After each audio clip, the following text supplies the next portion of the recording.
never miss. Hey, that's how it goes for the king of disco.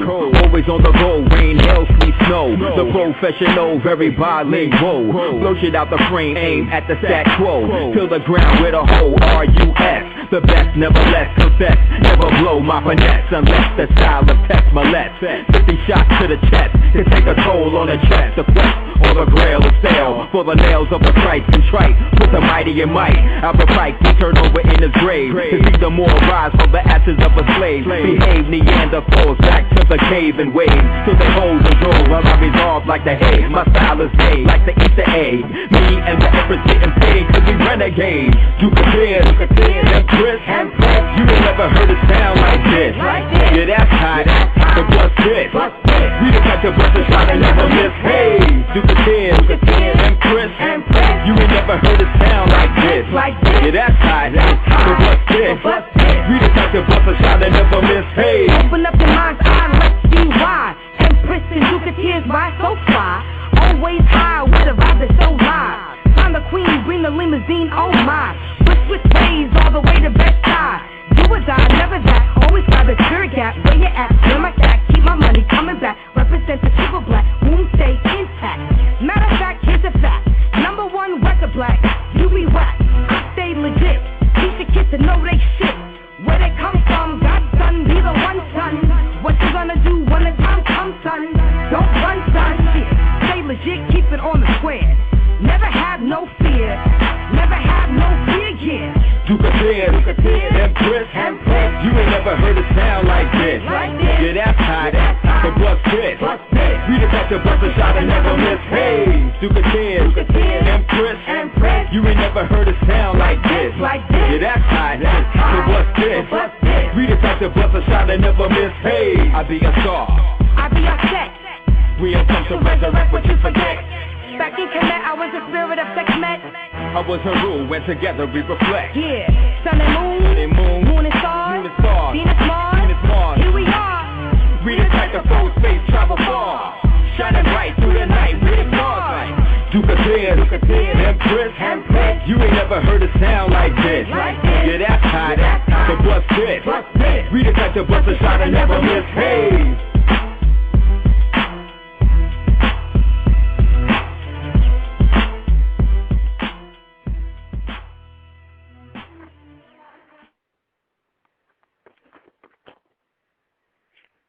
Peace. You are now tuned in to Super Heru Radio. I am your host, Aseer the Ducateers, here with my brother, Saad Ali. Say what's up, homie. Yo. That's what's up. You are now programmed in live, y'all. Super Heru Radio. How you been, man? Chilling. How the brother doing? I'm good, man. You know, it's been a lot warmer down here in the bottom since actually this started last week, so I'm happy about that. At least it ain't mad cold. How's it up there, Toppin? You know what I'm saying? I'm pretty sure, some of our listeners that's on the East Coast or the Northeast Coast will, be able to vouch for me on this. The weather's been crazy out here. Mother Nature is not playing around, It's been raining, it's been, windy, trees all over the place. I just saw the news and 6 people died in Brooklyn. I didn't even know this. 6 people died in Brooklyn from the from all the rain, and that's just in Brooklyn on the northeast.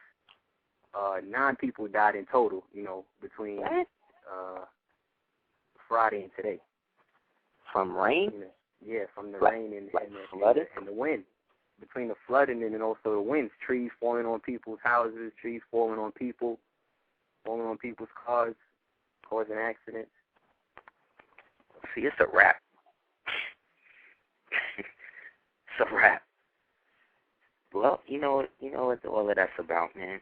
You can thank some of your peoples over there in the United States government, doing their thing. And then also you got, the so-called power brokers that are, scrambling now that they are, people are actually really investigating the whole heart connection to all of these earthquakes. Since the last time we spoke, they hit one in Indonesia, which is what we said they was going to do last week. Yeah.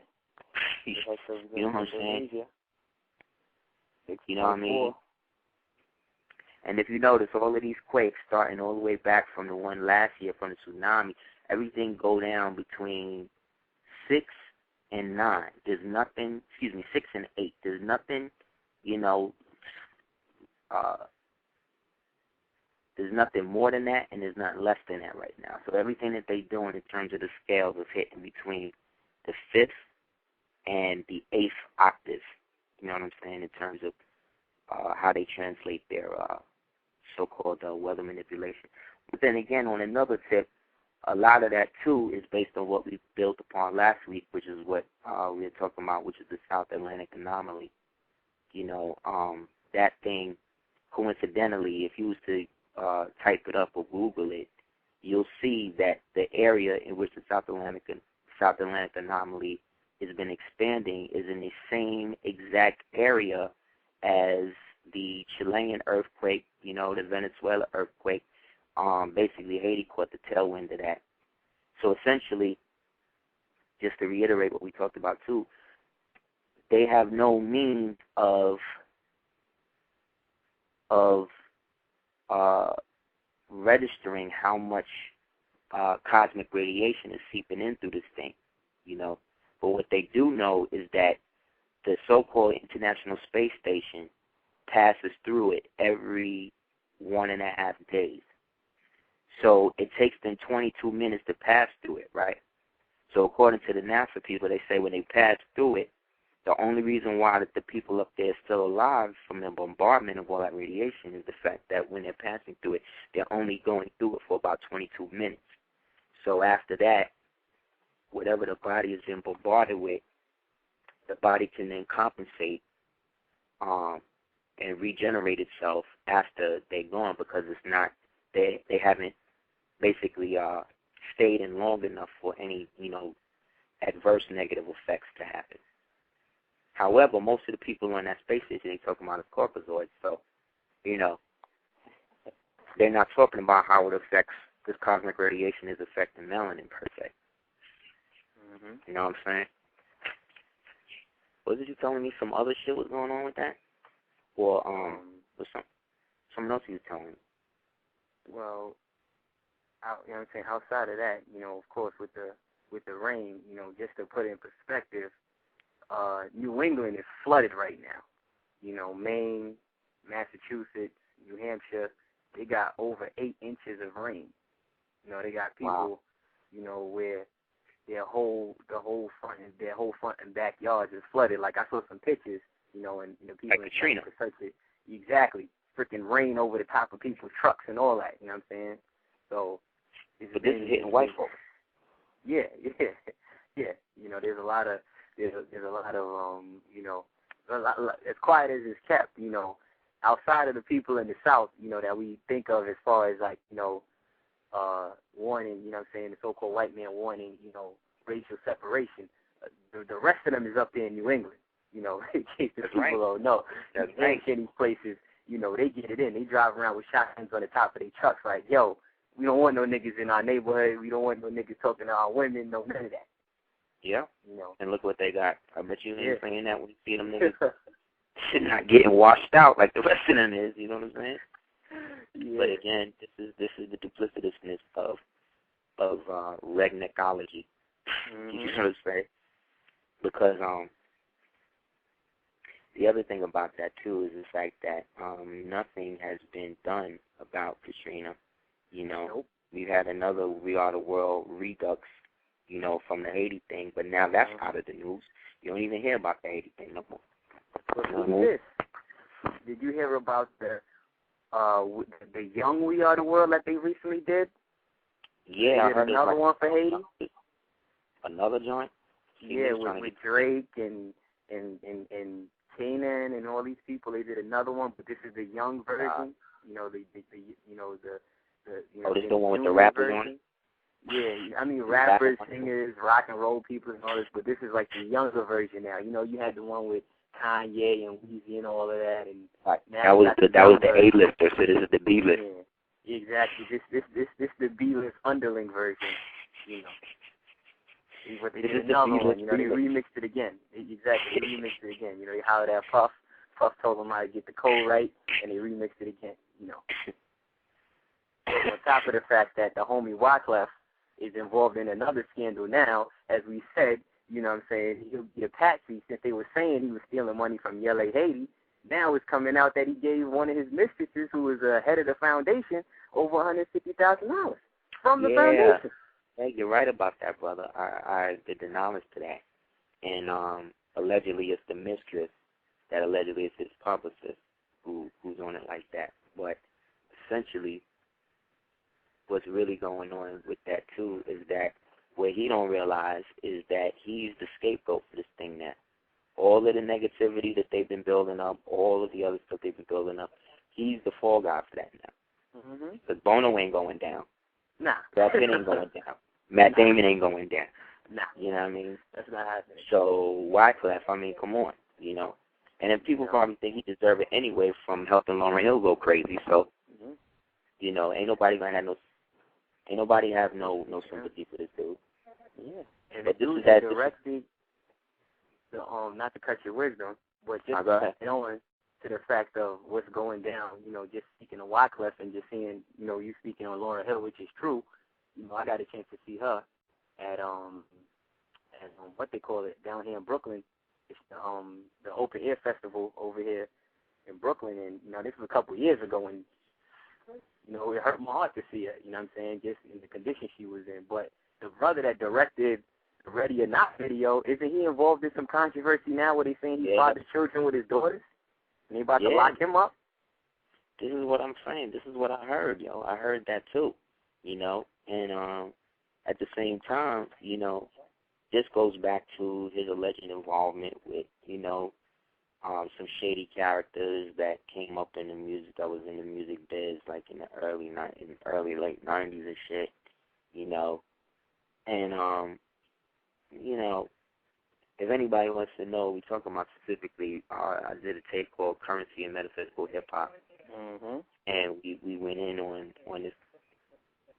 We went in on that, so I mean we're gonna beat a dead horse. But essentially, what we're saying is the wages of sin, you know, and the more you collaborate with people you know don't have your people's best interests in mind, the more you have to be sacrificed for that, you know. And because the beast knows that, these niggas are just looking at it as far as the money. So, you know, you reap what you sow, you pay what you owe, you know. Yep. Speaking of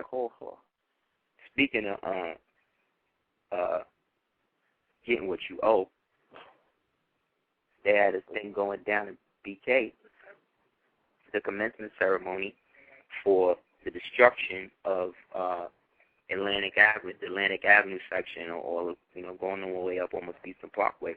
They're about to set up this Brooklyn Nets stadium.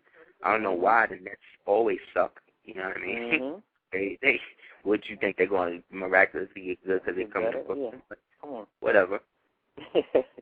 Your man, all of the mobsters was out. Yep. Mayor Doomberg was there. Marty Markowitz was there. One of the architects of the whole, right? Marty piece of shit Markowitz, one of the architects of the whole Pearl Heights riots thing with Gavin Cato, bless dead. Who else? Patterson, you know, Blind Man Bluff, David Patterson, right? He up in there. Ratner. And then Ratner, you know, Bruce the Ratner, and Juicy. Juicy is up in there. Yeah, Illuminati Hove. That they only started calling him that recently. You know what I mean? And it's funny how now that he is that, that's all people see him as now. So he's done. Yep. But what made it even iller was that Marty Markowitz was on there, and when he came up, Jay-Z standing on the other side of him, and he proceeded to go in and talk about how, you know, his wife, Sasha Fierce, is basically, you know, stressing him. Talking about Marty Markowitz stressing him, and then he proceeded to pull out pictures talking about how she was kissing him up. And how, you know, how she liked dudes from Brooklyn, and, you know, if I met her before you, you know, it would have been on. And basically calling his wife a whore. Yeah, he basically called her a whore. and she's sitting in there, you know, brain dead, laughing like it's all good, and he's standing there. And if you look at the YouTube clip, you look at his face, you know, you can see that he's very upset. But based on his boule programming, he's gonna let them Jews grease him up real good. You know what I mean? Just to get a little change. Money. Yeah, because he wanted to grease that money as well. But the backstory on this too is that this is going to be called the Barclay Center. Barclay is one of the biggest perpetrators of the so-called slave trade, number one.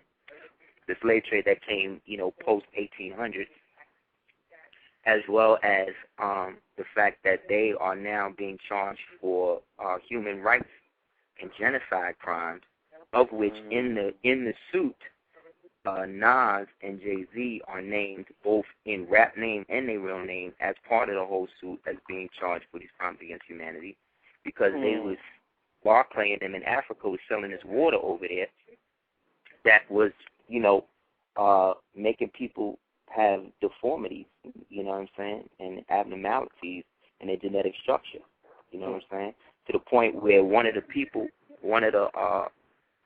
brothers that was being that was a part of the whole thing got a change of heart, African, and he had to escape because they was trying to kill him, and he escaped to Brussels, where then he was able to file charges, and it made this whole big thing. So this is a big thing in international news. You know, your favorite rapper, the biggest rapper in the world, is being charged for slavery. You know what I'm saying? You know, he ain't telling people in Marcy that part of the deal is that all of them projects in Marcy gonna have to get taken out, because they're gonna start turning them projects into condos for the new police officers for when they finish all the remodeling down there. Then show you how the crackers know what's going on. At the same time that commencement ceremony was going on, they was up in there, and the crackers are getting thrown out of their houses based on eminent domain. Is they started rioting, and they had a ritualistic burial of the soul of Brooklyn, to the point where these crackers was throwing rocks like it was like Gaza Strip out there. Yeah, you know what I'm going saying? in, they not having that. You know, you see that? when no black people there, no. When no black people there, because the black people like, well, whatever. You know what I mean? Now y'all get a taste of your own medicine. Medicine, exactly. Because the white people who fighting to stay there now move the black people out. You know what I'm saying? The time before that. So they did the original eminent domain. That's right. Like, I remember, people don't know, man, you know, as a native, I remember standing outside of Brooklyn Moon, right over there on, what is that, Fulton Street, Flatbush Avenue, whatever. And I'm standing out there in front of Brooklyn Moon with the owner, and, yo, it was like I remember the day, it was like a nice hot summer day, and then it was like a line of U-Hauls. It was like a parade of U-Hauls. It was like they was all moving in at the same time, you know. And I knew it was that because my father had a brownstone right there in South Oxford that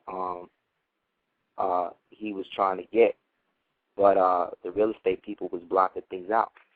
People don't realize that the real estate companies, the police, the city civil engineers, Army Corps civil engineers, and the Bureau of City Planning all work in tandem together. And when a neighborhood is occupied or labeled for gentrification, the police go in and set up what they call neighborhood resource centers, where they begin a heavy drug purge, wink, wink, which is really a purge of the people out of that neighborhood. And that's when you start seeing a bunch of signs in your house, in your neighborhood, talking about we'll buy your house for cash and all of that. And then when the white folks start moving, and then when the people start moving in, well, black people, I don't know if y'all ever realize that, but you start noticing little signs like missing dogs. Like the pets start going first. Yeah. Once the pets go, you know what I'm saying, then you start seeing missing posters for like elderly people. Then you start seeing it for like young people. Then you start, you know what I'm saying, but none of these things are talked about, you know. And remember, just a couple of weeks ago, we was talking about how they had the whole gentrification fest at the Mokata Gallery. Yeah, which is right down the block from there, walking distance. Exactly, you know. So it's really a wrap, you know what I mean. And we can all, and again, we could thank, Illuminati Hope and all of his handlers for the destruction, of one of the last bastions of culture in New York, At the same time, now I find it funny that while this is going down, Guru is in a coma. Well, apparently he just got out. Really? Yeah, apparently he just got out the coma. He had an interview, I believe, earlier last week, basically stating that he's all right now, and he's, taking it slow, taking it easy, trying to gain back his health and everything. But apparently, whatever procedure he had him go through, it was a success, and the brother's, doing well now. Well, I hope they didn't tool him up too good, man. You know what you know how they do, yo. You don't know what they do. Because the funny thing behind that, on the World Star, his nephew was on there, and the cat he got around him, Solar. Yeah. Basically, Google went into the coma, right? He went into the coma, and Solar didn't try to flip it up on nobody. Yep, didn't call nobody for like 2 weeks. Because that brother has control of his estate. That's right. That brother's his power of attorney, exactly. Yeah. Now this nigga ain't no lawyer. I could look at him and see he ain't a damn lawyer, or even really know that much about law.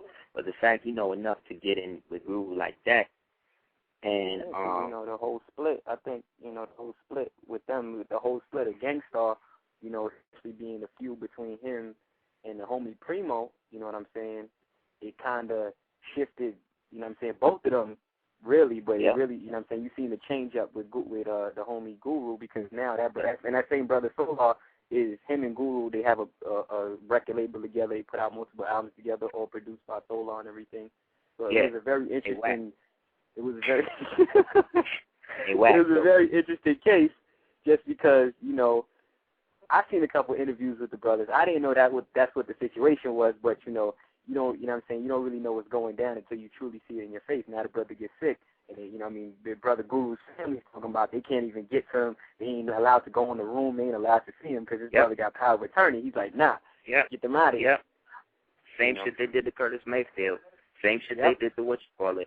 See what I'm saying? This is a pattern, people. Same thing they did to Pac. Same thing they did to Pac, right?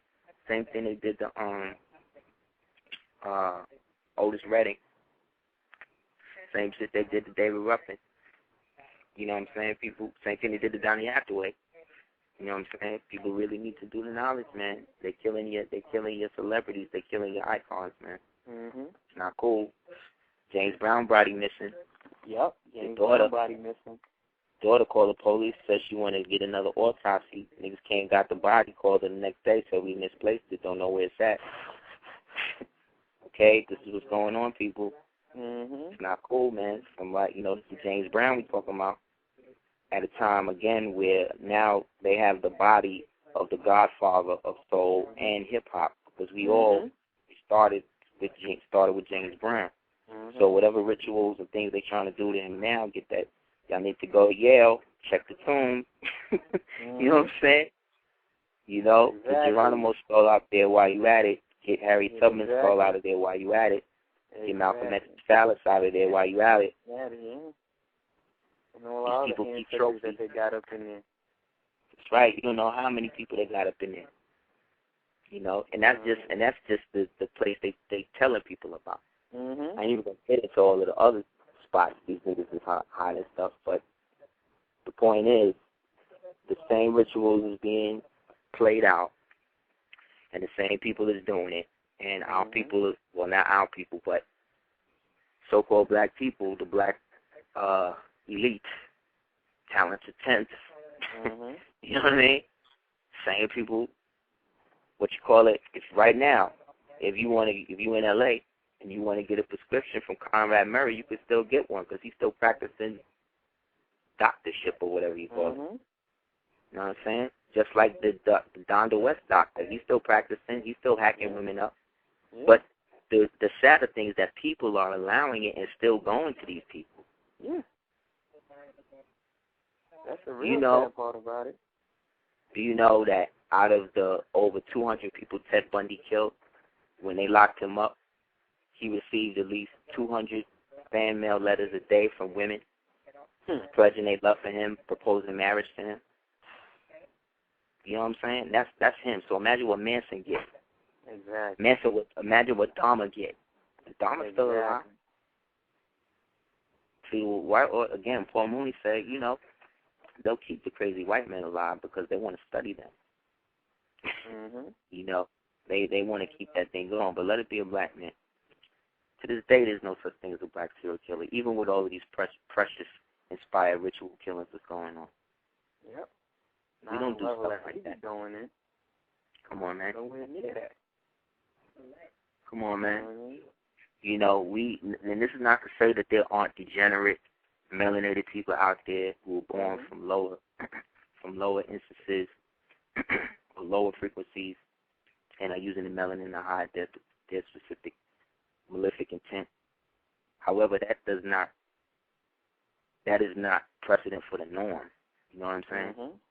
We only really started doing, or black people, since I've been alive. Whenever I watch movies or TV with killings and all of that, I only started recently seeing this stuff really since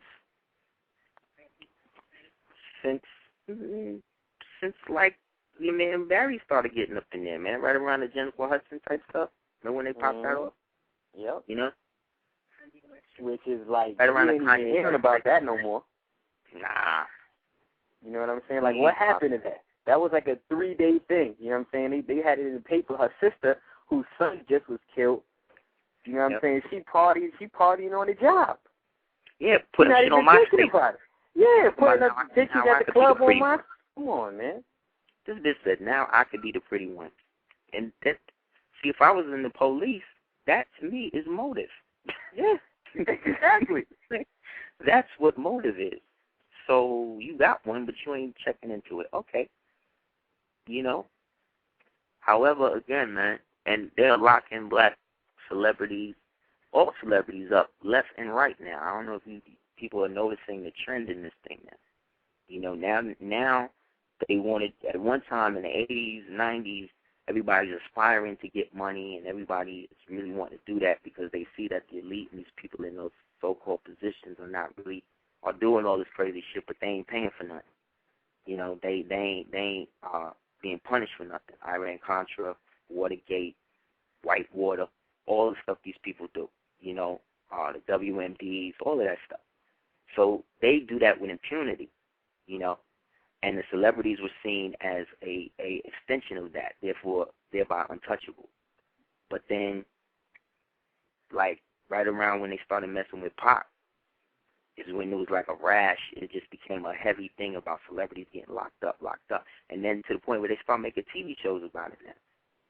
They got like 9 different shows with celebrities with their mugshots and shit, because now they're showing you, okay, now that we all got the money, you all got the money, we need to show you that it still means nothing. That you're still nothing. You know? Exactly. It seemed like your money ain't everything, keeping you out of jail. Nah. Baby, got all that money.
Peace. And Yo, everybody, what's up, y'all? You see how they be doing us, right? Yeah, man. You see? I'm glad everybody was a witness to what's going on, because this shit is real. But this is also how you know that we doing God's work, man. We doing the right thing, because these niggas be really on some bullshit when it comes to a little radio broadcast, man. They be hating. They be hating, because I'm talking, and I'm like, I'm not hearing you. And I know that you're there, you know? So I'm like, oh, this is, but my phone, but it's like I'm connected. You see what I'm saying? So, what was the last thing you heard? Hello? Yeah. Nah, yeah, it was when you was expounding on the whole action. As a matter of fact, you was really building on what really just happened, you know what I'm saying, as far as the powers that be, and, you know, pulling the okie doke and pulling the plug on different things, you know, as they come to fruition or as they see them building. Yeah, I was saying, thank you, with the thing going on in Brooklyn, the crackers actually made effigies for everybody. Anybody that doesn't know, effigy is when you make a physical representation of a person and you hold it up to be ridiculed and ritualistically burned. And they made one of Markowitz and all the niggas, man, and been burning them ever since they lost the case. So every day they've been burning these effigies of these niggas, the white folk. And then you was telling me how early one of the white boys was dressed up like Baron Samedi, had the top hat on with the skull face and shit. These white folks is practicing original people culture for real, man. And these original folk is really trying to uphold this bullshit. And these white folk is going crazy. The bullshit Christianity, the bullshit Islam, the bullshit Buddhism, the bullshit New Age, all that stuff, if you are in that and you are coming from a perspective where you think that that's it and that's all that could ever be based on your indoctrination into it, you know, then you're dealing with a form of mind control. And this is not to say that you can't still get anything spiritual out of it. But religion has nothing to do with spirituality. And a child knows the difference between that. Why do you think children don't want to go to church? They know that shit is bullshit, man. They ain't trying to do that. And then it's like, growing up, I don't know if it was like this for you, but it seemed like all the people that was teaching me about, you know, telling the truth and being virtuous and being a good man, all that stuff, all of these people turned out to be the same people that wasn't doing any of that stuff. Let me ask you, yeah. Do it, you know what I'm saying? Do as I say, not as I do. Yeah, man. What's up with that? You know, I couldn't do that. Like when I knew that I had my son, I said, okay, well, I gotta stop eating meat because I didn't want him to eat it. You know, so it had to be a thing where I didn't want to be on something like you see me eating it. You know, it's been 13 years now I'm not doing that. And it was like that with me and him for a while until his mother decided one day to give him, you know, turkey, you know.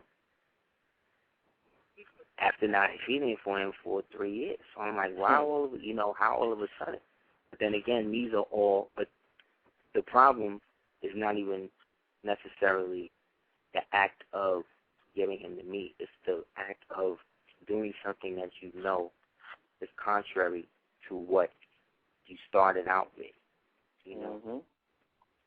And that's where the problems in parenting and society and things begin to coalesce, because it's when you go against the things that you know that is right for everybody, as well as you, just for you being an individual, and then it becomes a thing about ego.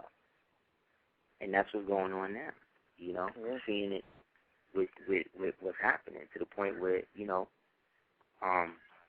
also in Illinois at the Cahokia Mounds, piece of the ancestors of the Cahokia people, which are basically mound builders, which are basically Washita, which are basically Sagamores, which are basically Moors, which are basically original people, which is basically dogmatic. You see what I'm saying? So in this place, at the Cahokia Mounds, which is the second largest pyramid in the Western Hemisphere, there was a Parliament of Owls about a month ago, you know, which is funny because now that we're getting close to New Year, which is going to be on March 22nd, they basically met at the top of the mound at the close of the year, you know. So when a bunch of owls get together, that's called the Parliament. Symbolically, the owl is the bearer of the night. Therefore, he is the keeper of what they call the keeper of the sins because he understands the ways of the moon, you know. And because he got 360 vision, it's omnipotent, which is why the enemy will use the owl as a symbol of this darkness or for the so-called Bohemian Grove shit. He'll say that the owl goes back to Moloch, right, which is a Phoenician god, right? But Phoenicia, this is how the white man tell on himself. He say that Africa is Africa, America is America, none of the two shall meet, right? But he, as a so-called occultist, is using the owl, which is a traditional symbol of the ancient Moors from pre-dynastic Kemet, which is seen in a glyph in E. Wallace's budget book. The word Moor, as written in a hieroglyph, is basically an image of an owl with the wavy lines on the right side, and he's sitting on top of a mound, right? That means Moor, with the symbol of Aries in the forehead, right? So he say that this Moloch that the Bohemian Grove people worship, which is the owl, is a Phoenician god. But there ain't no owls in Phoenicia. Owls are indigenous to America. You see what I'm saying? Hello? Am I on? Hello? Okay. Just making sure. Yeah, my joint just started acting up. I ain't gonna even lie. You know what I'm saying? In and out. No, they do. So, yeah, the owl is a symbol, is allegedly the Phoenician symbol that they sacrifice the children to or whatever. But if they are using it as a Phoenician symbol, they are using it as a means to say that they are representative of these people, a.k.a. the Moors. You see what I'm saying? So they're always sitting in our place. So this congregation or this Parliament of Owls, physically that happened, was basically a death knell for them.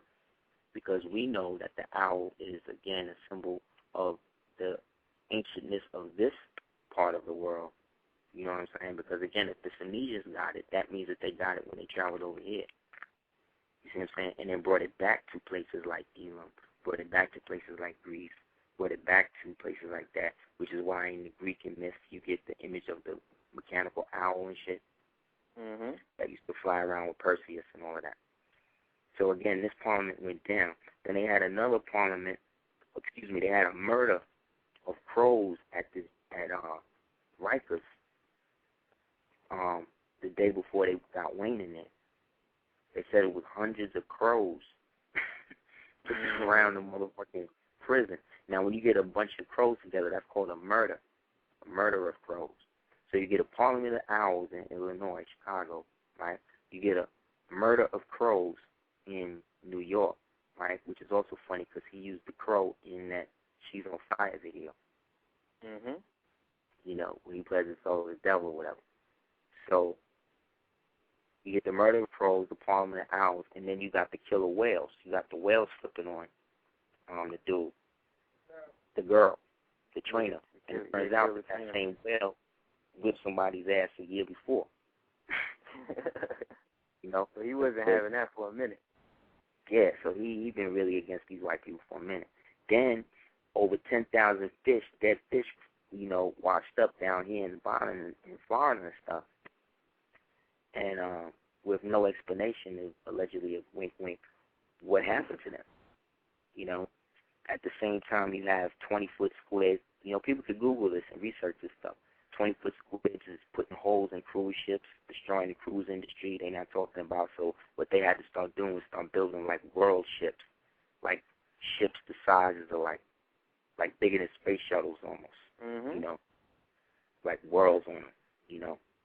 I had a comic book called The Filth, written by this guy named Grant Morrison, and one of the things was that they built one of these ships, but what happened was the people liked it so much they declared their own sovereignty and shipped it to their house. And then when they realized they didn't have no outside supplies, it turned into mayhem with them. But essentially, the animals is banging on this dude harder than the humans right now. You know what I mean? Because they know what's up. Like, you can't tell a bird that these niggas ain't using some ultra frequency. Mm-hmm. You know what I mean? You can't tell no elephant that. They said before the Sri Lankan tsunami, all of the elephants, all the animals started breaking out of the zoos and bouncing. And then after the flood and everything settled, these niggas came back down because they realized these niggas, they don't know how to eat. They don't know how to hunt and shit. Yeah, did you hear about this thing about the zoo? I believe it's in California, where they was carving up freaking tigers and selling tiger body parts and all that to big-time connoisseurs that want to eat tiger meat? Yeah, I heard about that. Same thing with the Japanese that declared war on the open war against the dolphins because the dolphins is fighting back on these niggas now. They are like beating them up. They like attacking people on the beaches and shit over now. Like it's really serious to the point where they're machine gunning them. They're machine gunning dolphins. This is to the point the bitch from Heroes went over there. She wanted, matter of fact. She can't go back to Japan. They'll throw her ass in jail for 20 years. Hayden Panettiere, word. It's a wrap. It's a wrap. You banned. Crazy. But did you I don't know, remember the shooting that they had at the Pentagon earlier this month? Mm-hmm. The dude that shot it out with them, his name is John Patrick Bedell. You know, it's very interesting that all these dudes that do something and get caught always got 3 names. You know what I'm saying? John Wilkes Booth. You know what I'm saying? They all on their 3 names joint or whatever. But he was pronounced dead today. You know what I'm saying? Really? They pronounced him dead today, yeah. Really? Okay, so they covered that up because that's part of the IRS attack shit. Mm-hmm. The IRS 9/11, the IRS plane shit is like the first shot in the Second Civil War thing that they got brung. Because these white folks, these are white boys, so cool. Yeah, these are white boys banging in the government. They just caught this chick they call Jihad Jane. Yeah, Jane, yeah. See, all she is another Patty Hearst. You see what I'm saying? It's the same shit. They pulling the same stories, man. The Symbionese and army that let they kidnap Patty Hearst, all the niggas was mind control niggas that they bagged up, ex drug addicts and stuff. That they just programmed to do shit. You know. So, you know, it's really serious. And for these owls to parliament on top of this mound is very, very, very beautiful on one end, and then it's very ominous on the other because they don't do that. Owls are very solitary people. They do their own thing. And the thing is, owls don't have no predators. You know what I'm saying? Everybody else got predators by owls. You know, even lions got to deal with hyenas. Owl don't got nobody. He just do him. You know. Same thing with and I find it funny that, again, this is at Rikers. You know, because crows also represent iron, and iron is used in prisons because it binds the body, but it also binds the soul. Because it creates a silicate, what they call a silicate relationship with the iron in your blood.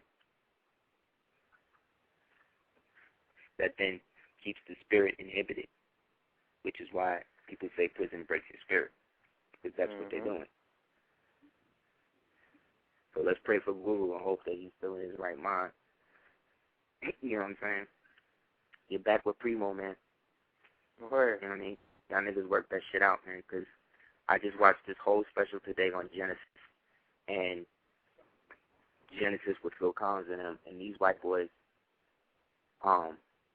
started in 69, right? To the point where these niggas had like 5 different people in the group. Came down, it was 5, then it was 4, then it was 2, then it was 3, then it was Phil, and you know. And these niggas just got back together for a whole nother world tour. They all got their own separate albums. They all just put out a 5-box Genesis set going through the decades. You know what I'm saying? And these niggas, you know what I'm saying? Always winning. You're talking spanning years, you know what I mean? You can't get brothers who do something for a couple of weeks. You know what I mean? You can't even get these niggas into a mixtape. Exactly, you know what I mean? You can't even get them together for a week or two, like, let's do something. You know what I'm saying? We talking decades. It's not right. It's not right. That or not at all. You know what I mean? Especially when we the ones who showed them to be like that. That's what I'm saying. You know what I'm saying? We showed them that unity. We showed them that, you know what I'm saying, that camaraderie, that togetherness. At one time, the metaphysical community was the one place or the one bastion of spirituality and information that people could kind of go to and, you know, be collective and build on things that the mainstream black people are not even trying to deal with, you know.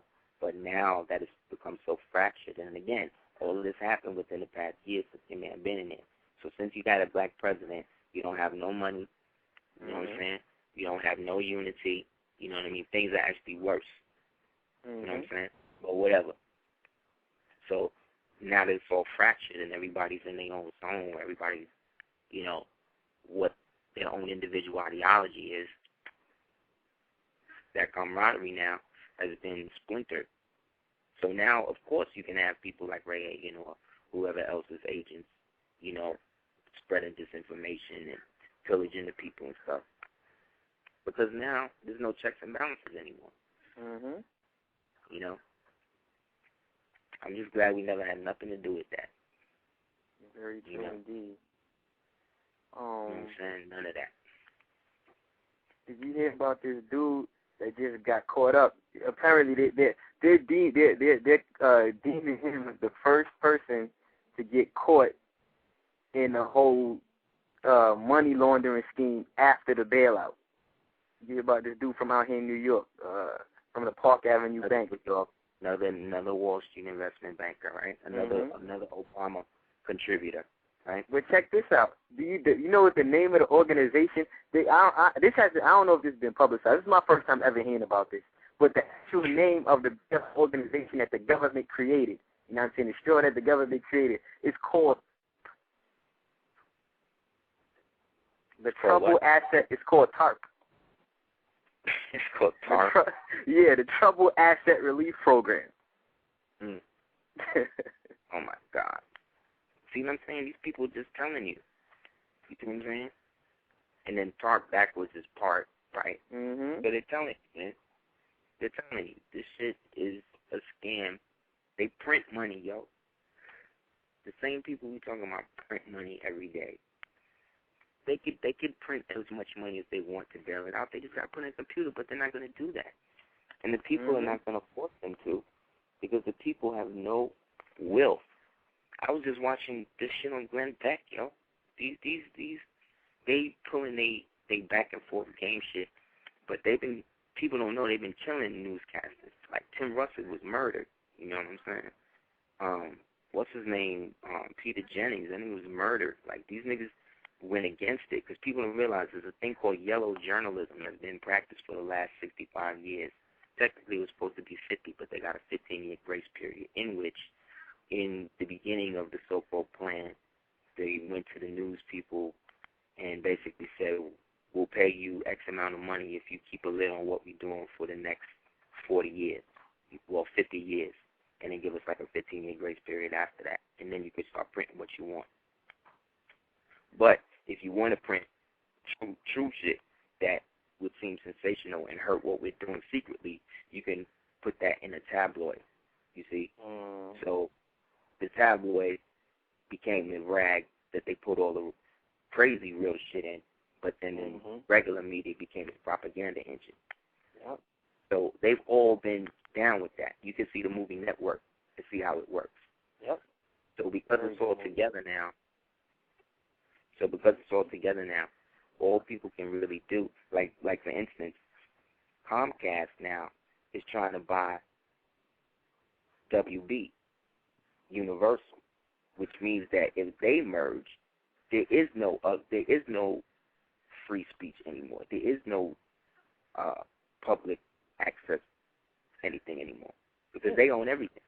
Exactly. Then it's over.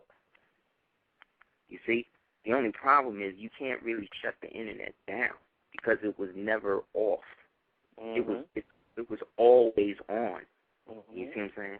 Only thing, it was in us for a while until they found a way to synthesize it and create the outside artificial version of it.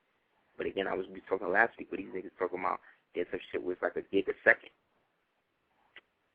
based on dark matter technology, based on them studying the anatomy and physiology of original people and how to find a way to manipulate a way for them to come into the new time because they're not going to make it as they are. They can't because they've chosen not to. Not because they're Caucasian, not because they're black and want to be Caucasian, not because they are Asian and want to be Caucasian. Anybody that's trying to be something they're not is practicing white supremacy. You see what I'm saying? Mm-hmm. Because it's a spell. It's not an ideology even. It's a spell that becomes a living thing when it's practiced through the direction of hateful intent based on a feeling of inferiority. Mm-hmm. You know? So, some people, when they see the Confederate flag, get upset. However, we know what and how that flag came into existence and what it really is. So, again, even the Klan and things that they're doing, all of that stuff is still based on black people. Exactly. The God and the Aryan, the Aryan, Aryan, comes from a god called Ahriman, which is spelled Ahiraman. And Ahriman, when you look at the depiction of it, is a jet black god, just like Odin or Wotan is. Just like everybody is except Jesus Christ. Yep. Or at least in the Western Hemisphere, because the Orthodox over there in the Eastern Bloc, they got, Yeah, they know. And that's the thing. And that's why it's fucked up, because in other cultures you are worshipped, or we are worshipped, yet we are seen every day as less or not even a part of that, or the part of us that was that they know is us, that they will not acknowledge because we don't acknowledge. Mm-hmm. So again, it's not them. It's always us. Yeah. Once we get our shit together, they're gone. Exactly. But when I say they, I'm talking about black people, white people, Asian people, Greek people, everybody, all those people who are trying to be materially grounded in this bullshit. Mm-hmm. All of those that sold us out, for the 30 pieces of silver. Yes. The ones that when some brothers and sisters come and speak out against one thing, and then, there's always those groups of people that look just like us, yet when we come to speak out on something that's an injustice, they coming back and they banging on us. They trying to, invalidate us. Why? Because they getting a check from those people that you see is doing something wrong. All of those types of people. You know what I mean? All those closet, under the table, just give me some money and I'll make sure everything go by smooth and I'm going to get these people a protest. All those type motherfuckers. Yes. Those people are the problem. Those people, yes. Those people who again, were digging the grave at the Brooklyn commencement ceremony, who at the same time can sell out arenas, of people who are mindlessly enthralled over somebody who's really not that good. Mm-hmm. It's not that he's not talented. I'm not saying none of that. I'm just saying, in my personal opinion, I don't think that a lot of these guys are as good as people say they are. I think that they are the best of the worst. So that makes them good. Mhm. However, the best of those that they'll allow you to see. You know what I'm saying? That they're allowed to attain a certain level of, you know what I'm saying, a sight from the people, you know what I'm saying, a certain level of press that you can then in turn base that off of when there's so many people that are just as good, if not better, which I would say that don't even get that, and they won't give them that because they know, you know what I'm saying, that's not the thing too. It's like, you know, just to tell a quick story, one day me and the brothers, you know what I'm saying, Rashad, we was walking, and this what, you know what I'm saying, this white guy comes up to us, he's like, yo, he asks us for a donation. We're like, a donation for what? You know what I mean? This is, you know what I'm saying, just funny on the first part, just a white dude comes with some for the donation. You know, just off of that, we like, yo, what the deal is? Like, you know what I'm saying, what you want a donation for? Then he turns around and says he needs a donation because he wants to go to Africa. So we said, you know what I'm saying, nah, you know what? Wow, you said, yeah, well, they would send somebody like you to Africa. And you said, wow. We said, because you won't do shit. So we said, you know what I'm saying, send us to Africa.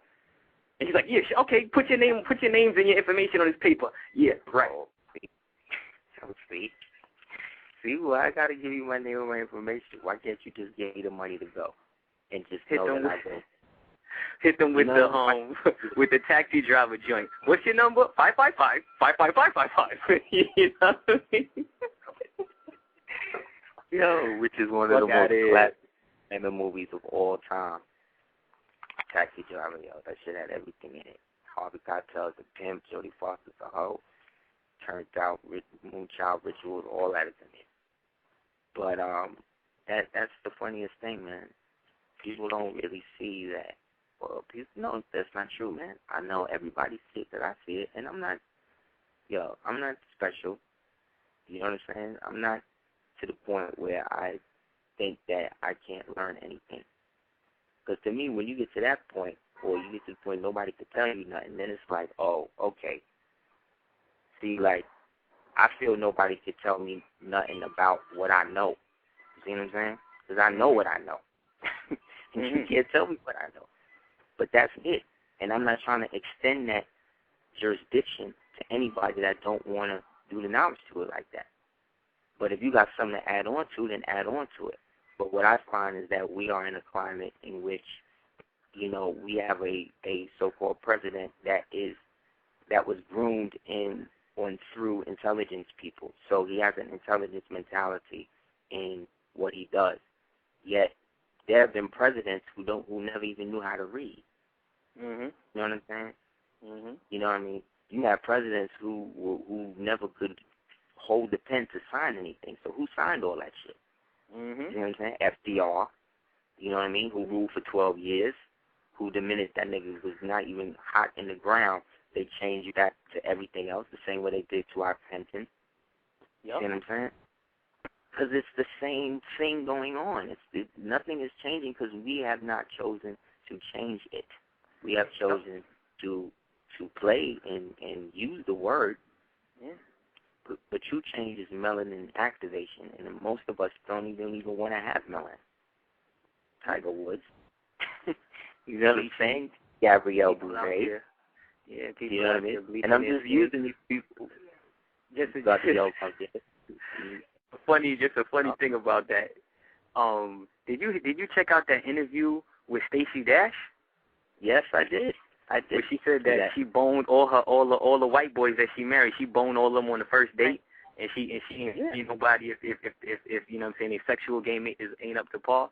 But then she goes out on a date with Jamie Foxx, let him fight. But she said, I want to go on a second date. I want to go on a second date with him. And her white husband she's divorced from. Yeah, yeah. And again, this is a Caucasian. This is a black woman who has had 3 rich Caucasian men and has had babies for all of them. But she was bred to do that from Saved by the Bell. Mm-hmm. You know what I'm saying? When they used to make things Clueless. all that shit. Clueless. Excuse me. Exactly. Clueless. Such a great name. Yeah, exactly. You see what I'm saying? So now, of course, you already see she got the recessive gene based on the Hazel thing. You know what I mean? She has the trait. That doesn't mean that she's recessive, but based on her not having a mind of her own, shows you that she's been passed from handler to handler to handler. The same way Beyonce was, the same way Khalees was, the same way Oprah was, the same way Barbara Walters was, the same way Mary Lincoln was. You know what I'm saying? This is the same people doing the same shit. It's just they disenfranchise their name. I'm looking right now. I'm looking at the Rip the Runway thing with the new Grand Dame Nicki Minaj. And what I noticed on a lot of these so-called performers, black female performers, they wear these spiked shoulders and their dresses now, made of metal. You know what I mean? Janet Jackson popped it off first, and now I'm seeing all of these chicks, and now she got it. So those types of images, right, are put in fashion. Well, since we had 10 o'clock, I get into some history shit, right? The birth of why fashion is being used as a military application, and why, right? Fashion, what we call fashion, comes out of another word called fascia. A fascia is a symbol of an axe wrapped in a bunch of sticks called faggots with rope around them. That symbol is the symbol of the Roman state, as well as the Mussolini dictatorship, as well as any organization, fascism, any organization that deals with the corporate rule of the state. So after the expulsion of the Moors in so-called Granada, the Moors that stayed there we're talking in between now 1491 and 1555. Those Moors that lived there or who were allowed to stay in the new kingdom of Aragon and Castile in the beginning were reduced and called mudéjars or moriscos.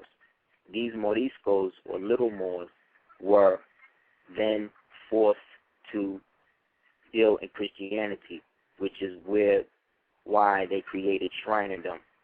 They created the Shriner thing in ancient Granada as a means to preserve the justice side of the empire. So once they were forced to not deal with Islam, but because they didn't want to leave, they stayed, and they then had to not wear Moorish feathers and things like that, and they had to start dressing like what you would now call a pirate, or what you would call a petticoat, how the people like Napoleon and them would dress. So during that period, the new rulers, who to nowadays we would call Puerto Ricans or Dominicans, were in charge, and under them they had a mercenary army of Christian soldiers made up of Czechoslovakian, or what we would call Circassian, or what we would call Slovakian Caucasian people, who were being imported through the Caucasus Mountains through another version of these people called the Khazars for us.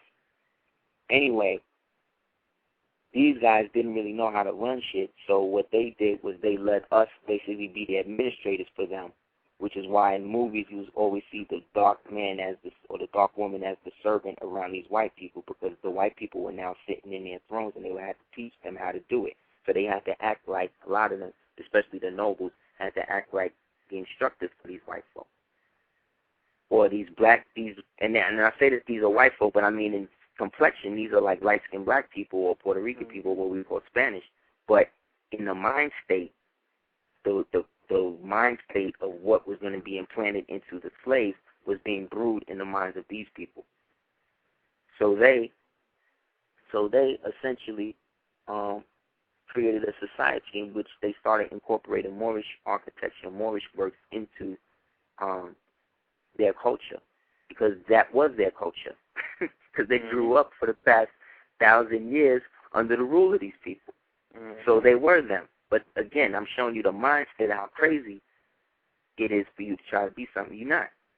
So these dudes got to the point where they said, okay, boom, we need to start creating artwork to have us depicted the way you guys are. And then this created what we call the Renaissance thing that was financed by the Medici family, right, where you get the term medicine from. And they basically were the main, specifically Alessandro, left the dead, was the more holding that down.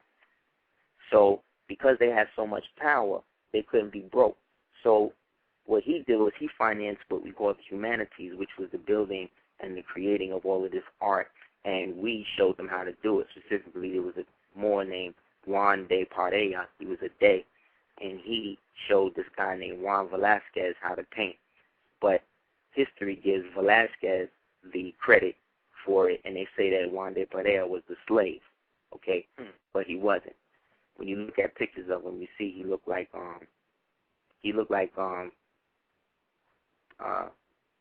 Giancarlo Esposito from She's Gotta Have It. You know, Bugging Out? He looked like him, like a light version of him. Anyway, through that era, though, the white woman who is now being used for these different types of things started being used, and garments and stuff started being used and started being created that was being patterned after what the Moorish woman was wearing. But most of the Moorish women was leaving. They was going to Africa, as well as deeper or further into the parts of the Holy Roman Empire that was still black. So those that did that, and then you had the ones that went to America, you know, back to America, let's say. So around this period is when the clothes and everything started becoming a big thing, and then Moors started creating their own businesses as a means to facilitate their position to put them back in power. So they started, you know, creating smoke shops, tobacco shops, whereas niggas wouldn't buy from you unless you had a Moor's head on your door, you know what I'm saying, or an Indian on your door, because the Moors that had the Indian was showing you that they was the ones that still had the connection with the Moors over here. So you could get the real good shit from them, as well as the hashish and everything else. The same way you got the herb spot and everything today. Same shit. Exactly. Same people, because it's the same people. You see what I'm saying? But anyway, these dudes get to the point where they flip the clothes thing so much, they start creating fashion. And then Beethoven come out with the music, and then what they start doing was start using the money from the fashion shows, as well as what they call the balls, right, that a lot of them was having. They would use that money to put back into the pot to see what they could do to either finance the pirate thing that we was putting on the white folk in the Atlantic Ocean, as well as the stabilization of the Moorish Empire in what we call Northern Africa, which today we now call the Kingdom of Morocco. But back then, it was just one of the states in the USD, which is the United States of Barbary, you know. But what happened was when the Moors in 1492 got kicked out, a lot of them went further into the interior they left Spain or whatever, and then went down into Morocco, Tunisia, and all that, and they destabilized the African Songhay Empire. I say African because there was Moors that was born in that place called Africa, and they basically absorbed all of this, and then all of that became Morocco or Marrakesh. You see what I'm saying? So the fashion thing then began to bloom because now you had the merchants carrying the different looks from all the different places they've been. And they would go to their homeboys that knew how to draw, and then these niggas would draw the shit, and then they would show the white folk, and the white folk would women say, okay, I want that, and then that's what she wear, and then that become the thing that everybody want to get. You see? So by the time the Vatican realized this was going on, you had a lot of the original designers, you know. And these designers, or what we would now today call designers, what back then you would call craftsmen, these craftsmen were able to preserve Moorish culture and influence in terms of their dress that they were forbidden to wear. They could get the white folk to wear it, which means that then they could wear it. You see what I'm saying? Mm-hmm. It's a whole psychology in how we learn how to deal with the fact that we was no longer in the right self, in the right mind. And those of us that knew started creating ways for the rest to preserve the shit for the rest of us, but at the same time get paid, which is exactly what we're doing right now. Only difference is these niggas is not giving no money to nobody else except Marty Markowitz and these dudes. Those is who they trying to pay with. What's the name of that dude? Time designer, the gay guy with his coats and skirts and whatnot. Mark Jacobs. Yeah, the Mark Jacobs and whatnot. Yeah, you know, because somebody just made an interesting point. He said, why are all the designers gay now? They gotta be. Because they always did. You see what I'm saying? Once the Vatican found out what was going on, the Vatican found out when this shit around like 1556.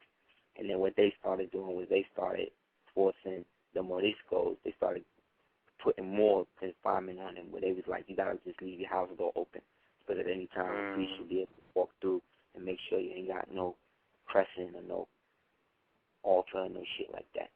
You know what I mean? And then they forced the Moorish men and women to have their children go to the seminary for schooling, which is why all black people send their children to Catholic school. It's an indoctrinated thing based on the agreement based on your forefathers had with the Catholic Church, as for not a full extermination, but okay, those Moors that want to fuck with you to fuck with you, and those Moors that's not going to, you gotta leave them alone. You see what I'm saying? Because it was to a point where we was crazy. We was all asleep. We didn't know who he was, and those of us that was holding on to it had to find ways to keep it going while everybody else was in the sleep. So those of us now that's here right now, could be talking about this shit, so that way we know how to now deal with it in our everyday life, because you're dealing in the same circumstances. There's no difference between who Toussaint was and who the average black man is, because Toussaint was the average black man. You know what I'm saying? Only difference is Toussaint was tapped into a certain degree of internal integrity that made him be like, no, I'm not going to do that for money. I'll sit in your jail, Napoleon, for the rest of my fucking life, but I will never bow down to you, nigga. So you got to keep me away from everybody. And they did the same thing to Napoleon in the end. They banished him to Elba. Right? Elba. But they take the Y off the shit, turn the A to an E. You know what I mean? Turn the E to an A. You know what I mean? And then you think it's French. No, nigga, it's not French. It's Phoenician, nigga. This stuff goes way, way, way, way back, and I don't think I don't say we, but I'll say that a lot of us are not ready to inherit all of that. We rather let somebody else do it, and that's understandable, because that's everybody's God-given right. Our enemy, since we're dealing with that, to show that this is how you tell who's programming you and what's going on around you. There are different tactics and points of entry that they use, specifically there's three of them. One of them is called the Law of Five, right? In German, it's called Verigtung, right? That's chaos. It's chaos, discord, confusion, bureaucracy, aftermath, right? It's funny, that's the name of Dr. J's legend, right? And that's what happened to Death Row. Yeah. It started in chaos, right?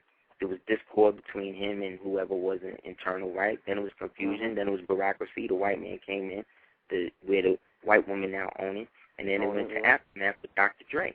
So they showing you the Law of Five. Now he out of the closet. Yeah, this is what I'm hearing.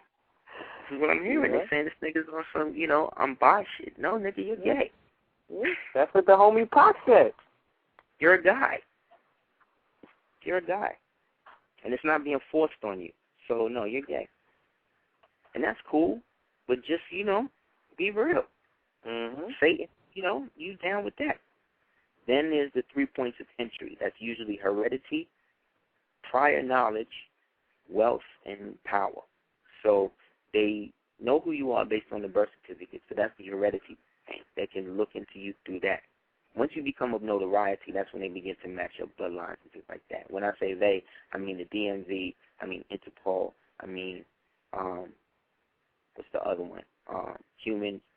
The Division of Human Resources, the Department of Mental Hygiene, all of the Hitler Youth shit that they brought over here. You know what I mean? That white folk allowed them to do. You see what I'm saying? Because we wasn't in control, right? So this happened to them. And they let them do it because they was white folk, and that's why white folk is crazy. You see what I'm saying? Like, you know damn well, if you're walking down the street and you see a woman, like, about to hit a child with a bat, you're going to do something. If you're, a human, you know, if you got a soul, you know.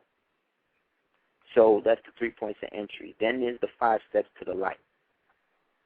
This is for those, you know, people who dabbling into things like the OTO, the Golden Dawn, and all of that crazy. I don't mean crazy like I should say insane, because there's a method to it. But the thing is, you got to really understand what you're dealing with when you're dealing with what people consider the dark side, or what people call black magic, because then you're bringing into forces that heavily are derived from your inner fears. So a fear manifested is that which cannot be binded unless you overcome it, such as the law of 5. You see what I'm saying? Mm-hmm. This is like the magical shit that we used to pass on to each other in terms of how to deal with it, which is why the people with the knowledge itself is the 5%. And there's always a 5, you know, which is why you got 5 fingers on the hand, because that's the resonant number of truth. You know, Michael Jackson was killed on the 25th, you know. So the 5 steps to light in their little thing. This is what happens when those people that are on the low, y'all Masons or whatever y'all is, you know, caught up in, but not really telling nobody. When they start talking to you about traveling up the ladder, you know, when they start saying things like looking back to look forward, like all of that is when they're considering you for the candidate for membership into what they call the ancient rite of Memphis and Mizraim, you know, which is technically the 96th degree of the order, or what they call the order of the trapezoid, you know, which allegedly Dr. Den was a part of, you know. Now, again, I'm not saying that he was Satanist or anything. I'm just saying that he allegedly had knowledge of this order, right? So, essentially, when they get to that level, what they're doing is they're considering you for communion with what they call a fallen angel. So the first step is the adoption. That's when you adopt a Luciferian name, you know, in which you adopt Lucifer as your father, see, because it's a choice into evil. Now that you've been seduced, now you have given a choice to be evil or not. So when you choose to do it, you have to adopt the parent that's going to bring you through, which is what the whole Damien ownership is about. You know what I mean? It's creating a certain type of moon child that will have a certain type of openness, what they call open happiness, according to Coca-Cola. Those commercials was crazy. Right? That was their thing. But that's what it's called. It's called open happiness, when you're being opened enough to be able to receive the what they call the light, which is really the infestation of the demon through some type of traumatic experience, usually rape or some type of sodomy, right? So the first step is the adoption, which is the fellowship with Lucifer. Then the second step is what they call illumination, which is what they call the Luciferian initiation, right? Then the next step is what they call the conversation. That's when you commune with the dead. That's when they introduce you to necromancy, which is when they make you have sex, where you learn how to have sex and harvest organs from dead bodies and use the dead to create zombies and shit like that. But not like in the voodoo way, where you're taking a living person and putting a spell on them. No, this is where they are trying to literally kill somebody or bring somebody to the verge of death, and then implant a negative intent in it, and then basically work it like a finger puppet with a microchip or whatever the fuck they do. That's the conversation. Then it's the Congress, which is the marriage. That's when you marry. That's when you marry the dead. And then that's the union. That's when you get what they call perfectly possessed, or you get what they call the perfect 10. You remember that movie? Mm-hmm. You know what I'm saying? They also call it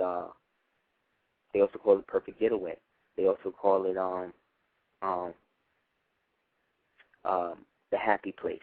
You see what I'm saying? All of these are terms that are evidence of this type of initiation. So those people that choose to be down with that shit, you have to understand, have totally given themselves up. So you can't, there is no redemption.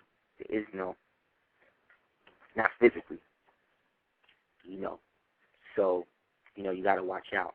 So if you know people and you shake their hand and their hand is always cold, you know, or when you be around somebody and then your stomach hurt, or whenever the phone rings and it's this person, you always, make a certain noise.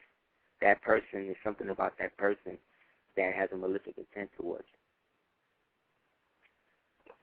So if that person is demonically possessed or not, what you got to do is you got to get some brick dust and put it in front of your door, like in the doorway. You get a brick, like a red brick, and then break it up to dust, and then put the dust like a line in front of the door, and then once you do that, those people who are or have a malefic intent won't be able to really enter unless you invite them. Another way you can do it is if you're having a situation when the person is talking to you, like let's say you're in the bathroom and the person that you're with is behind you, like look at their eyes in the mirror when they talk. If their eyes seem to flutter when they're talking to you, that means they, you gotta watch out. So, those are little things. But that was, I guess, the history thing for tonight. You wanna play your joint, man? You should play that. Yeah, we could go into a joint. Right about to come up on a 30-minute mark, actually. Doing a lot of running around, and just how crazy the weather was today, I actually didn't get a chance to load up the joint that I wanted to. But I definitely will tell the listeners that I definitely have something coming out that's in the works, coming out for the end of this month. You know what I'm saying? So stay tuned.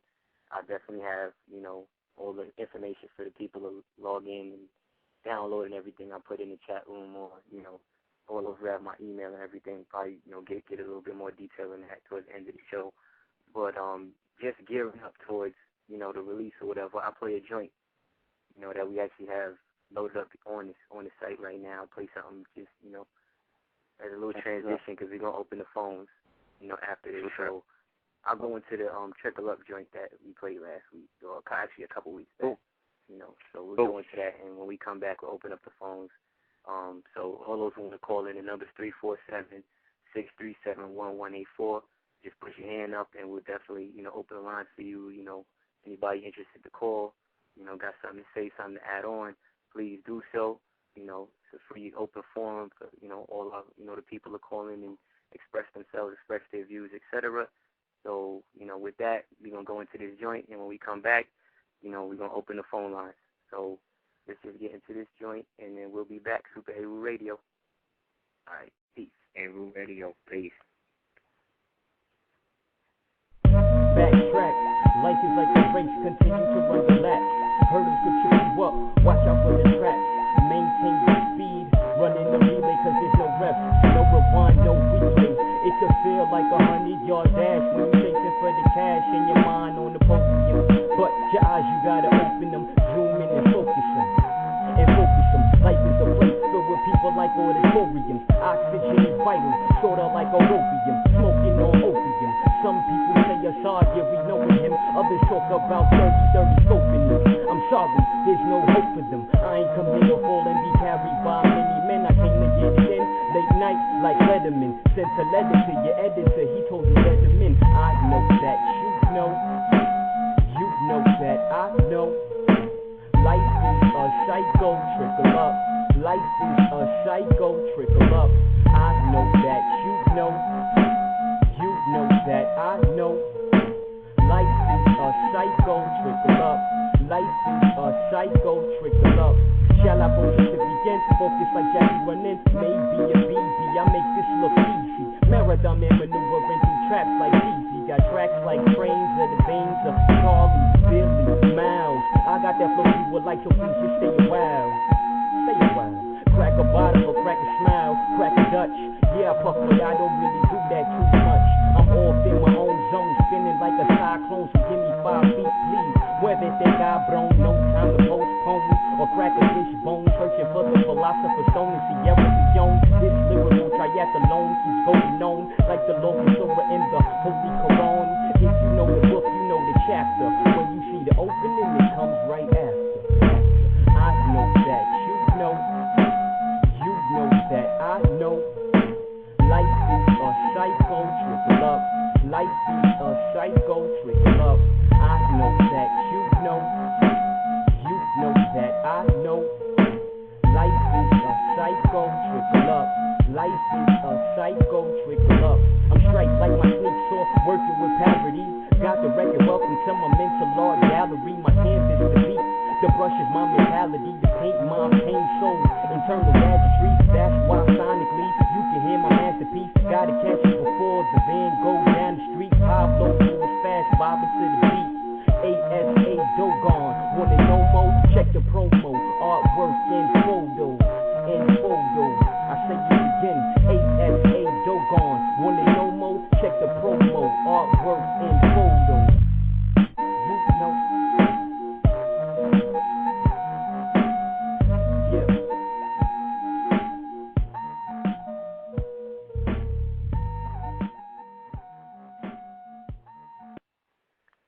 Yeah. Yeah. That's my joint, man. That beat is dope. Thank you. That joint right there is going to be on the LP, you know, only going to come out on vinyl and download, you know, for all those, you know, all the listeners that's interested, you know, just keep an eye on my blog and everything. Keep an eye on the website, and you definitely will be able to, you know, get that, as well as the Heinous Art joint that I played a couple of weeks ago on Super Heru Radio as well. So, you know, once again, as I say, get that vinyl. Everybody try to get phonographs again, man. They're real cheap now. Trying to get them joints, that getting that dark matter in your fingertips again. There was a certain swag that came with that era. Word. That the Silicon era lost. There was a certain individuality yet collectiveness that everybody had, even though niggas was dumbed down and just angry and ready to kill and shit. There was still a certain degree of community and family, you know. Like all of the shows, like Good Times and Sanford and Son, That's My Mama and all that stuff. There was always this episode where people in the community got together to talk about what one of the kids was doing, you know.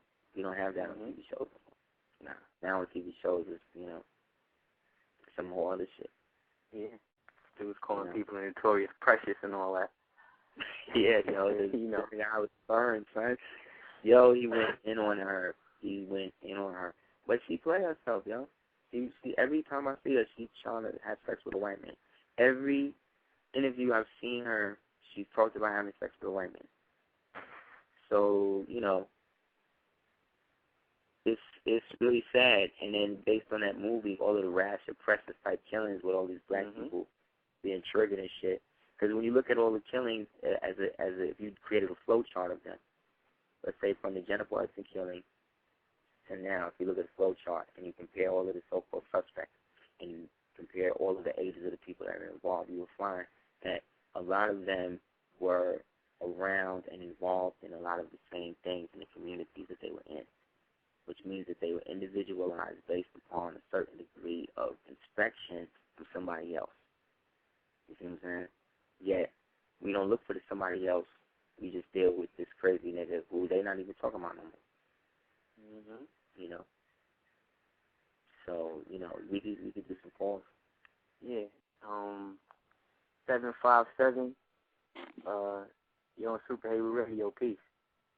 Peace. Peace. I was wondering if you can go in on what you commented on last week about the G1.9. Okay. Thanks for calling, brother. The GI, I think it's GI or G1. It's either G19 or G1.9. Either way, what it is essentially there is an anomaly, wink, wink, coming from behind the sun, traveling at twice the speed of sound in terms of light years. My God, I'm sorry, I'm watching Nicki Minaj on this show. She looks like a demon.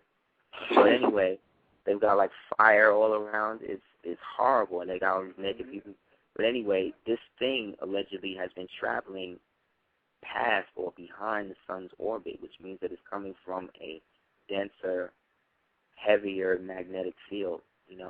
We on this planet have a magnetic field that has been weakened severely, or gets weakened severely every time these people mess with this HAARP thing. Right. This is called the South Atlantic anomaly.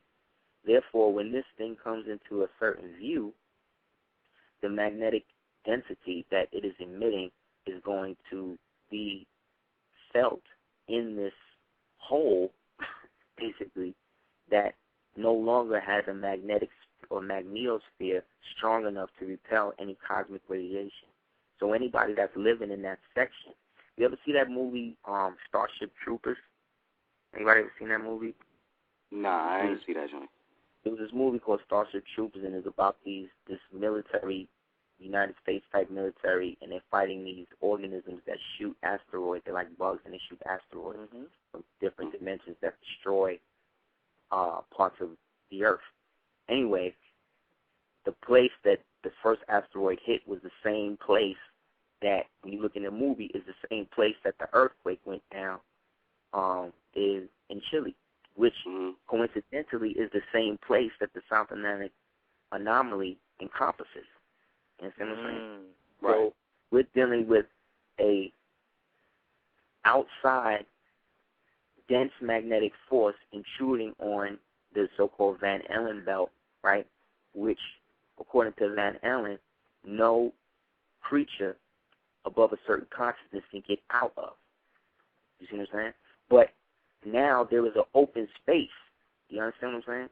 Right. Like if you had like a ship or something right now, and you had the right type of technology, you could literally fly out of this planet. The hole is that big. You dig what I'm saying? And this earthquake that's going down, this G19 thing, the closer it's getting, the more these earthquakes are elapsing. You see what I'm saying? And then it's coming from, again, behind the sun. So now you got all this solar wind that's now getting into the planet, whereas otherwise it wouldn't, to such a degree that it would be felt by people. You see what I'm saying? Right. Does that at all tie into the alignment? Yeah, in the sense that the alignment is just an allegorical way to talk about the recalibration of the DNA lattice that we call the union between dark matter and dark energy, which is the final event that will lead to a post-human existence for humanity. That's what we are on the verge of right now. We are on what they call the event horizon.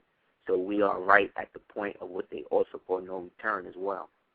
So as we pass the event horizon, the point of no return is coming closer.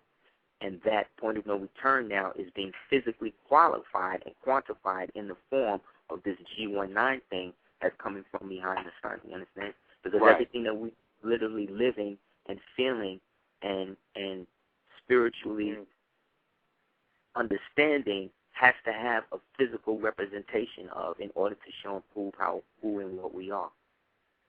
And that's what a lot of us don't want to take responsibility for. So that's essentially what I've understood it to be.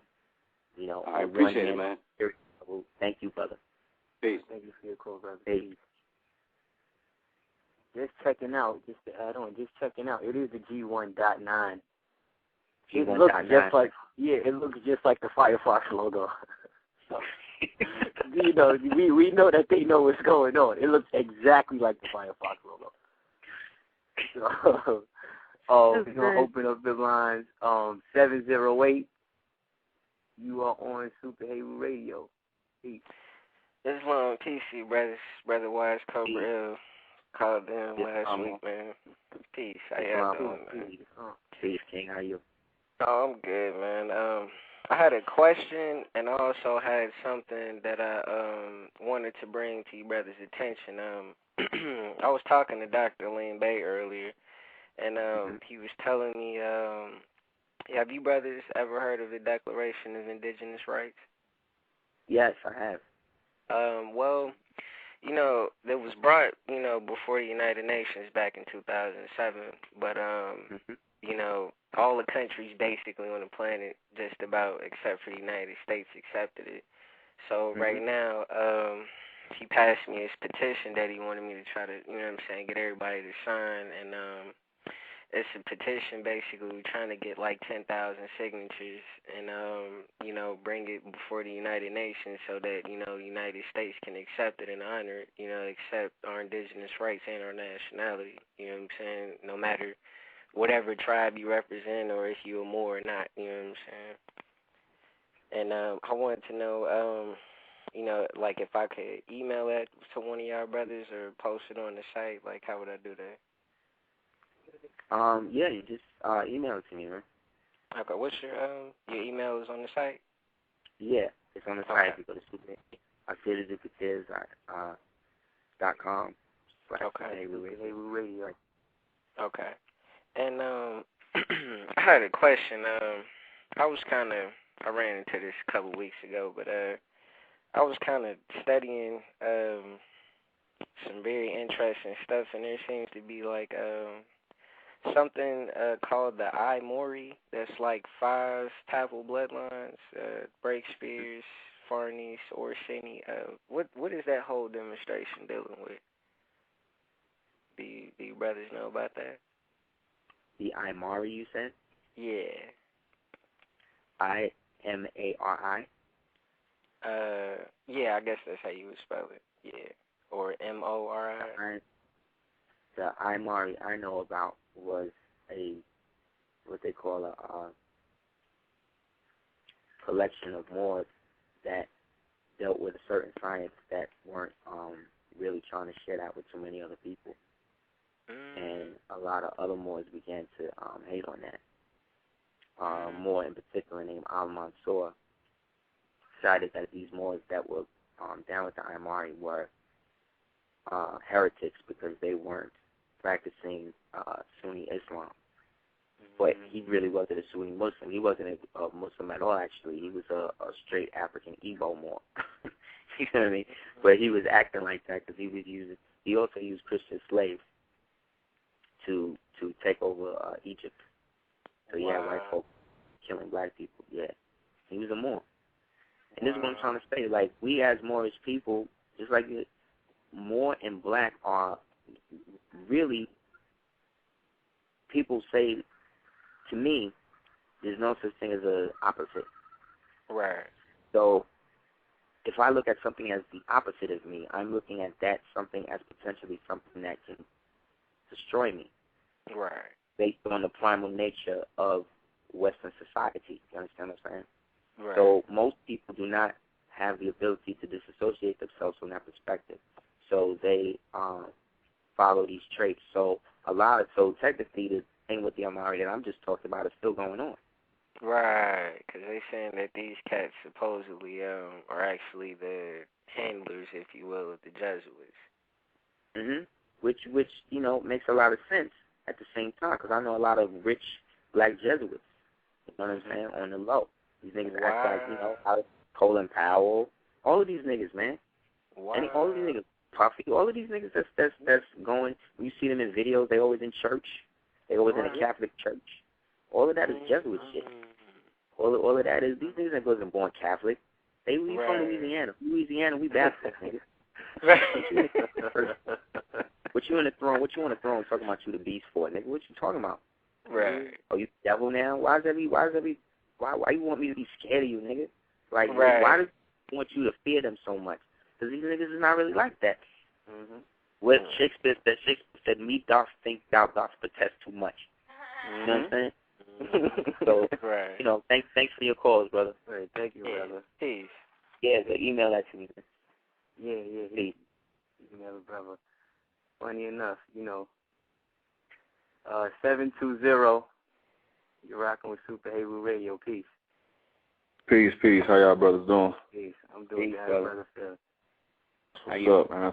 I'm good, man. I'm good. I just wanted to chime in real quick. You dropped a quick bar on that Comcast NBC merger. I was actually watching that C-SPAN, the C-SPAN joint dealing with that merger, and I was, you know, just studying that thing with this. They had the lady who represented Hulu, you know, the other sites, and I was just wondering, like, you know, like how is that? I mean, shit, you know, I mean, I know Comcast, NBC, that's huge, but how is that? I mean, does it affect blog? Does it affect like Blog Talk, YouTube, and them sites too? It affects the air. This is how deep this go. And this is all being pushed by your homie. This is all part of the healthcare package that this thing is talking about. This is all the same thing. People think the health is dealing with medicine. The medicine part of it really only represents 3%. You're talking about a document that's over 20,000 pages. How is all of that going to be just about health? You know what I mean? And if so, who's going to read that? Who's going to implement all of that? You don't know what's in that. So these niggas be citing laws, really, that's not even real.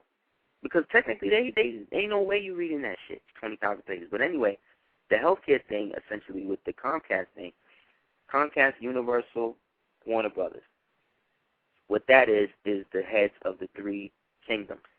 You know what I'm saying? This is about, in Revelation, I believe it's in chapter 16, they talk about the coming together of the three beasts. These are the three beasts that will come together, and in that they will then erect the throne for the great beast. The great beast is going to be the result of the merger, which is the universal control of all forms of media coming through artificial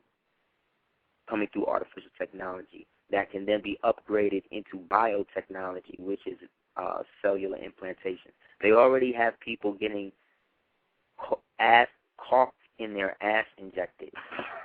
You know what I'm saying? Oh, yeah.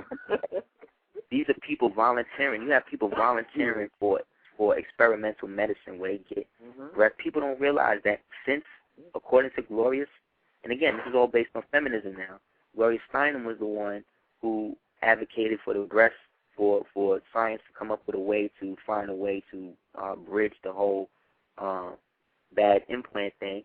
And since 1987, all women with breast implants in your right implant, you got a chip in it.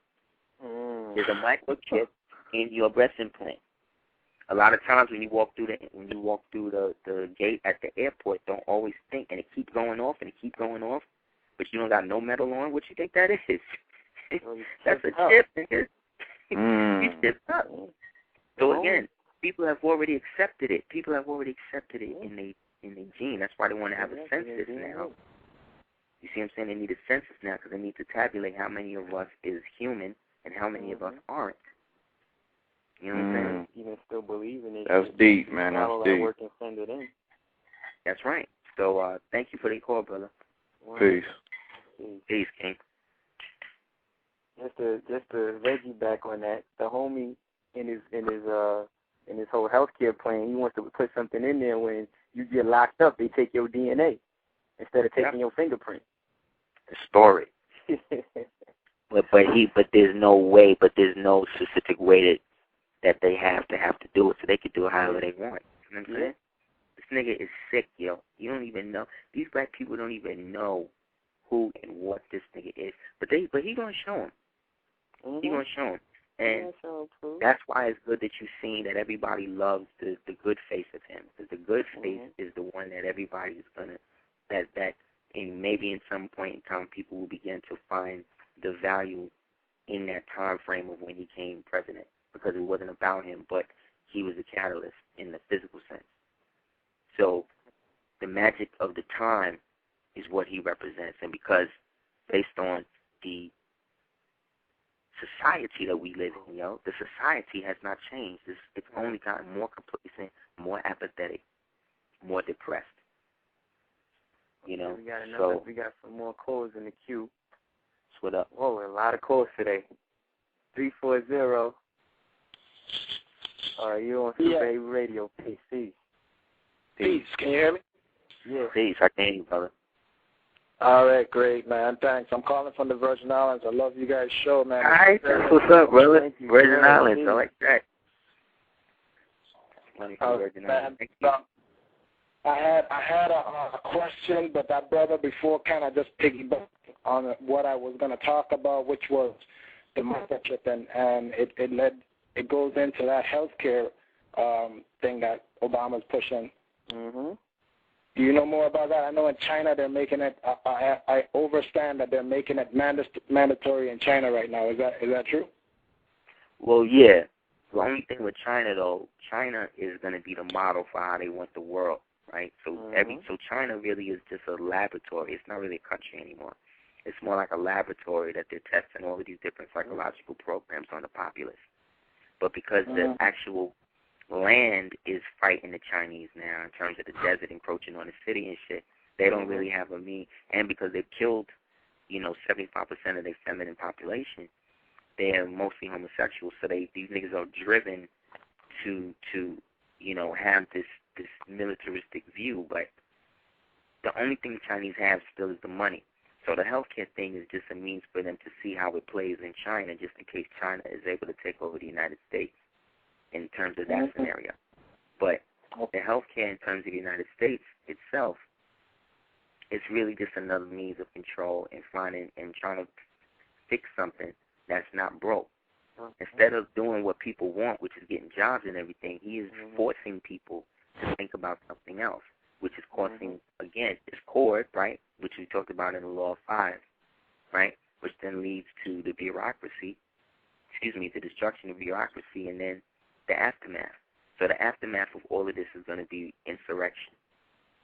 Everybody's going to revolt against everybody, and nobody is going to be on anybody's side.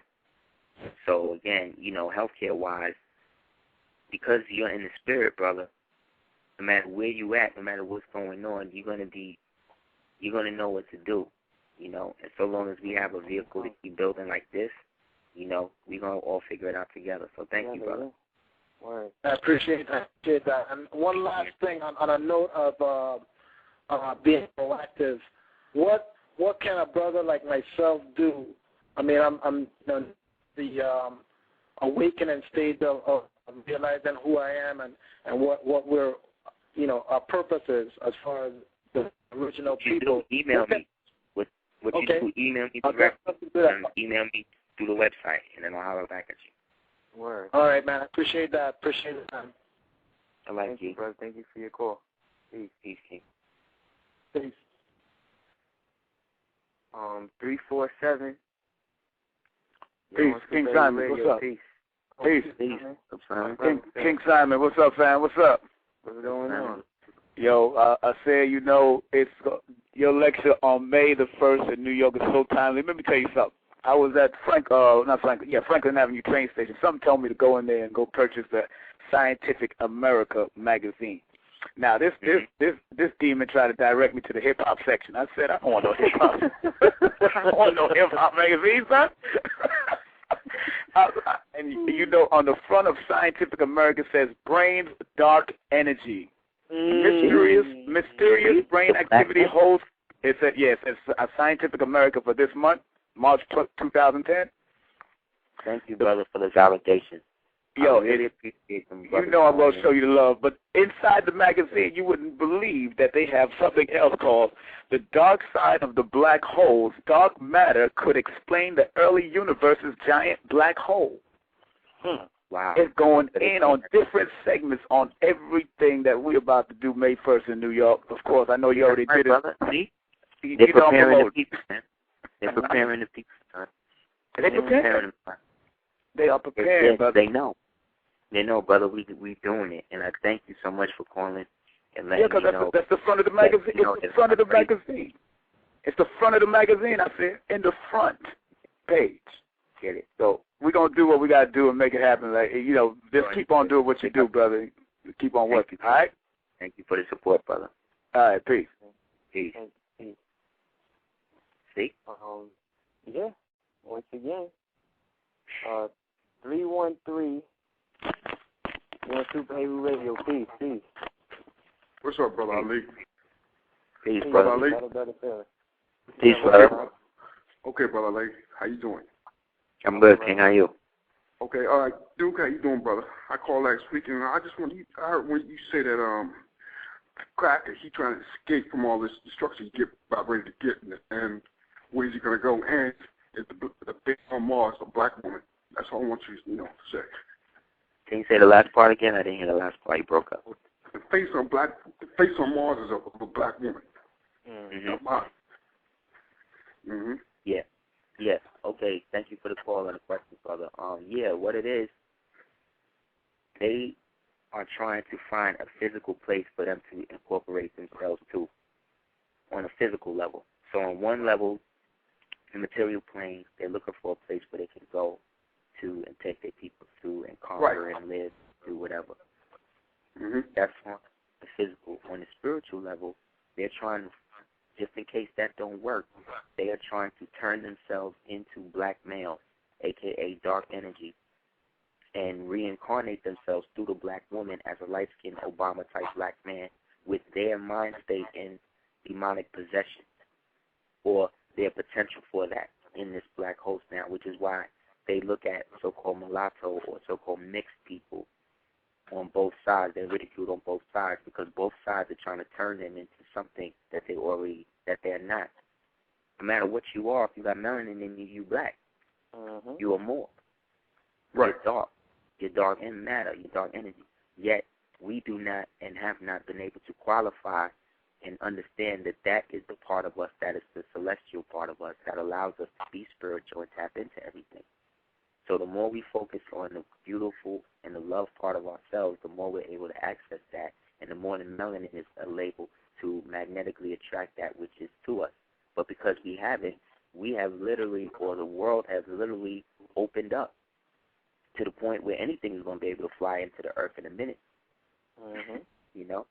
So, yeah, man, that's what it is. And the face on Mars is an original woman, which is the woman that they basically took or killed, most likely, God bless the dead, in Grenada. They invaded Grenada and stole that black woman from the mountains. You know, just like they killed that ancient black woman in Peru who had the goal for all of the Americas right now, the letter of mark for it. But thanks for the call, brother. Okay, all right. Okay, to you, top 10 black knowledge, brother. Thank you, my brother, for the support, man. I appreciate it. Okay, peace. Peace. Peace, Ali. Peace. All right. Coming down to the last 3 minutes. I mean, we got so many calls in today. You know, once again, I thank all the listeners for their support. We want to try to squeeze one more in before you know what I'm saying, we can try, you know. Anybody real quick, anybody that want to holler at us, get material or anything material-wise, go to www.aseertheducateers.com/Super Heru Radio, and you can holler at me at houseofl@hotmail.com. The L is not the letter L, it's EL, as in more. And thank you, my brother, for always having a great show. And big up to my children, my wife, Aries, Victory, more. I love y'all. And we're going to get free all together, you know, despite the bullshit. Word. True indeed. Once again, thank everybody for listening. Thank you for your support. You know, to get at us, you know, once again, aseertheducateers/Super Heru Radio. If you want to get at me on the email, saga.assad@gmail.com. Anybody want lectures or DVDs or bookings or performances, holler at us. We do all of Word. Word. You know what I'm saying? Most definitely. We've been getting a lot of, you know, hits and whatnot. And all those that contacted us, you know, we will definitely be getting back at you, you know, ASAP. So, you know, thank you. And thank everybody for their time. So on that note, we're going to say peace until the next episode next week. Word. With that, you know, everybody